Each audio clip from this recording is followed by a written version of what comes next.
Welcome back, Commanders, Scrap Collectors. Today we got another epic yet chaotic game beyond all reason. Today we got the pros of the pros. Some of the best players about to be going head to head on this beautiful 8v8 map. If you guys are new here, appreciate a like and subscribe to help us conquer the algorithm. And I hope this video just makes your day a little bit better. So let's break it down. What exactly are we looking at here? Well, this map is split in two. The blue team on the right and the red team on the left. Each side has a plethora of metal extractors to gather. Only real catches, well, they're not worth that much at only $1.8 per extractor. Meaning you gotta control the middle of the map, you gotta control your lane if you want to dominate. As each side at the moment is going to be opening up with a few ticks here. Rovers looking to get a quick bit of damage onto the other side. As your units in Beyond All Reason, they are made out of paper, but they also deal a bunch of damage. The structures, by the way, are also just made out of paper. A few pawns on the southern flank there are going to be cleaning up a couple of scouts getting a little too ambitious. As the map continues, Neza is looking to push forward one of the top contenders for a red team. He's going to have to carry his southern flank as he's with the weakest player on his team, Hug. These two players are looking to dominate the southern flank. We'll have to see exactly how that plays out. But each team is looking to play relatively passive as they don't want to lose any units. Because when you do lose a unit in this game, well, it leaves behind a nice chunk of change, about 70% of the unit's total cost that it took to make it at the factory. So losing your units in a bad position can also mean the death of you. That's why a game like Beyond All Reason has such massive comebacks. Even though you can deal a bunch of damage with a single push, ending their economy, pushing them down to the bottom, each team looking to get a couple of trades in the center of the map here, looking to claim the metal extractor, as this one is worth $3. The catch, it's highly contested, meaning they'll have to put in money and resources to defend it, and if they lose that, it's pretty much a -6, as the enemy is getting +3 and you're losing 3, so holding this position is key to victory. All lines have basically been drawn now across the map, and now the fun's about to begin, as each team is setting up their turrets for defenses to prevent any little run-bys or cheeky shenanigans from either side. As the leaking should stop, the flood gauge should close, and the artillery you'll start seeing to come out. Rocketeers is going to be Hug's choice of units, and Neza, well, he's looking just to eco hard, as this man is just spamming out construction bots. I don't know if that's what he had planned to do, as he has 90 in queue. This man is looking for the base push of the lifetime, a strategy I personally have never seen before. We're about to find out if this is going to be the new meta or not. Nelson with the commander looking for a couple of D-guns perhaps, as he looks to sit just outside that guard turret's range. Does do a lot of damage, but if you're able to outrange it, well, you're cooking harder than Gordon Ramsay. Pro is chilling, grilling with Uncle Larry in the middle. Let's head to the northern flank, as this seems to be where the action is at the moment, as these teams, well, you got the Rocketeers already out, the line of defenses are online, and now it's a game of seesaw. Micro is king here, dodging and weaving these rockets like dodgeball, while using your commander to repair. It's critical to success, as each rocket does lower your HP drastically. And hitting the commander is a good strategy here, as that guy is much harder to repair, unless you got your boy willing to help you out and give you a nice back massage. Pawns running in, looking to skate down the Rocketeers with a couple of turrets and ticks. Autopilot had in the back line quickly pushes that back. 5 incisors looking to run up the northern flank here. This could be all she wrote. If those get into the back line, well, it could be lights out for blue team. Incisors rolling through, slowly shredding down the turrets. A commander falls in the middle of the map, gets a 2-for-1 combo. He's eating good. A slick like Vic now has 2.5 metal all to himself. And the northern flank is all but crumbled away. Let's take a moment to zoom out and see how each other flank is doing. Bottom, even. Middle, still sitting strong. But where we want to focus is the northern flank, as these guys are the playmakers. Autopilot looking to pull down his army to the middle of the map and double team Teener.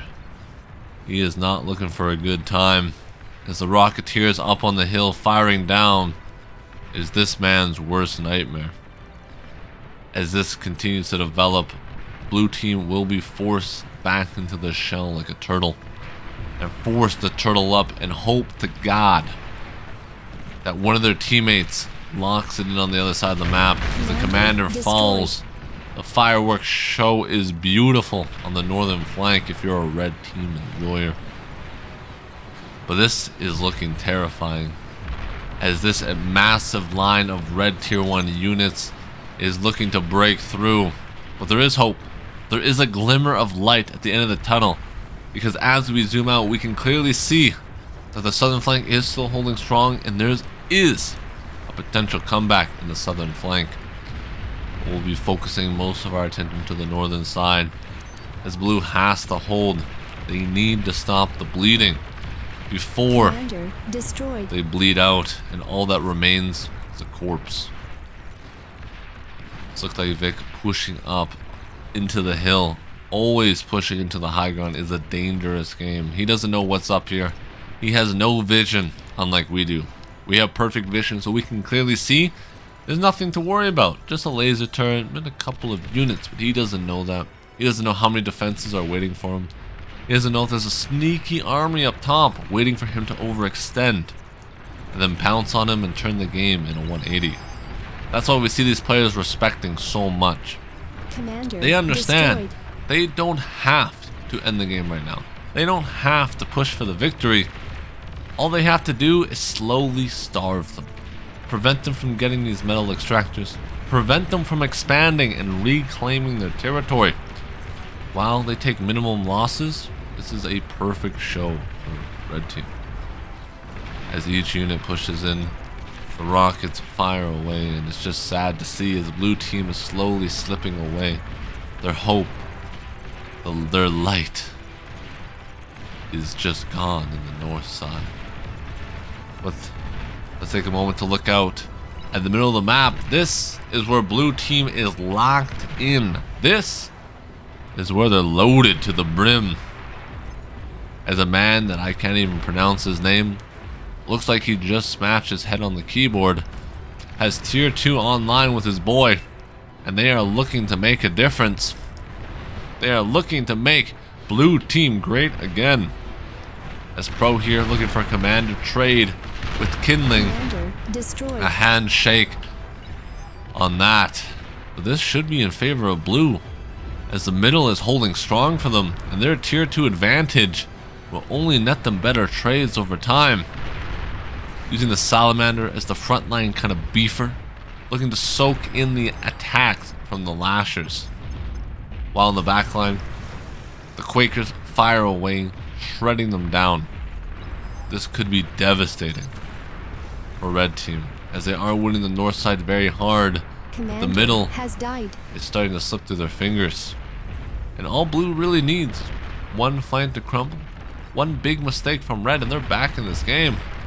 We all know reason this game is a roller coaster of emotion. You could be winning 1 second and then have one foot in the grave the next. So never count blue out. Even though their economy is in shambles, their flanks are crumbling. One good push from the center here could completely change the tide of war. This man could be looking for a commander train, but opts out of it. I thought he was going to go all in there, but I guess in his mind, his commander explosion wouldn't be close enough to go for an even trade. but blue has now a firm grasp over the center of the map, meaning they have a couple of options here. One, they can go to the north side or the southern flank and help them out. If they go to the southern flank, I would say it's the best option, because the southern flank is about even with, I would say red has a slight advantage. But over time, with blue holding the middle, they could definitely swing that and do a nice 180, allowing the whole middle and southern flank to crumble for red. And that would kind of equalize the advantage that red has been able to get on the northern flank. When JTL sees this, he knows he needs to make a play in order to keep red in the driver's seat. That's why we see the massive pawn run by, looking to do devastating damage to green's base. But at last, oh, green's on top of it. He's locked in. He's loaded. My man ain't letting no comeback. The blue commander sitting steady in the middle. The map is kind of slowed down as each team making decisions on what they want to do. We can see in the top right hand side of our screen, clearly the economic advantage is in favor of red.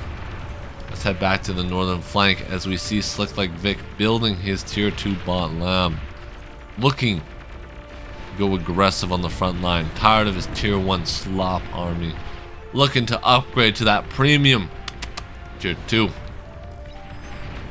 The Flamers, the Fiends, looking to feast on the tier 1. It's an all-you-can-eat buffet on the front line, boys, as that medal is growing higher and higher than my ego. That's an accomplishment on its own. 1.4k medal in climbing. As the map continues to develop, red is throwing units after units on the middle of the map, and I think this is becoming a throw from red team, as this is starting to stabilize for blue. The economy is starting to equalize slowly, but surely. The southern flank has basically been at a standstill, a complete deadlock, if you say.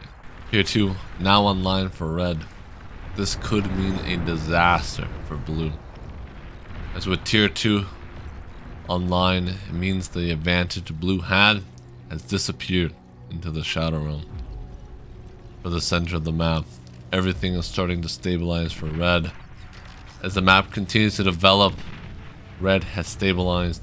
Blue team is forced deeper and deeper into the corner, as now the middle is starting to crumble from the aggression from JTL, slowing down blue's advances. This could be lights out. If the center falls, so does blue's hopes and dreams. Can they hold? Can they stay strong? Or will they falter? The Pitbulls are out. The Jaguars are in. With that defense, the Scorpion, 4 kills and climbing. What is this? The 0% HP Jaguar. But that mace says, stop right there, criminal scum, and sends him back packing. The artillery now online for Neza in the middle of the map. Looks like this massive construction bot strategy is paying off. Once these defenses come online and you start to get really fortified in a game like Beyond All Reason, it's extremely hard to break, as defenses are actually relatively strong in this game, unlike in other RTSs like StarCraft, where defenses are, well, they're pretty much kind of useless. But here, oh, they pack a wallop and they have some nasty range. The Fiends are in. We got a bit of an armed advanced metal extractor. I've actually never seen that before, and it shreds.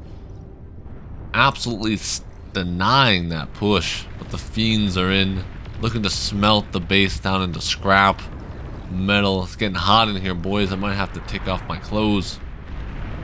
And now the northern flank is falling, crumbling down. Just like the cookie I ate Commander, for my breakfast this morning. Chocolate chip, by the way. Absolutely delicious. But chat, it's not looking good. As Slick Like Vic now puts the pedal to the metal. The resign vote comes out, and red team has claimed victory across the map. If you guys are new here, be sure to like and subscribe. Let me know who you guys thought was the MVP of the match.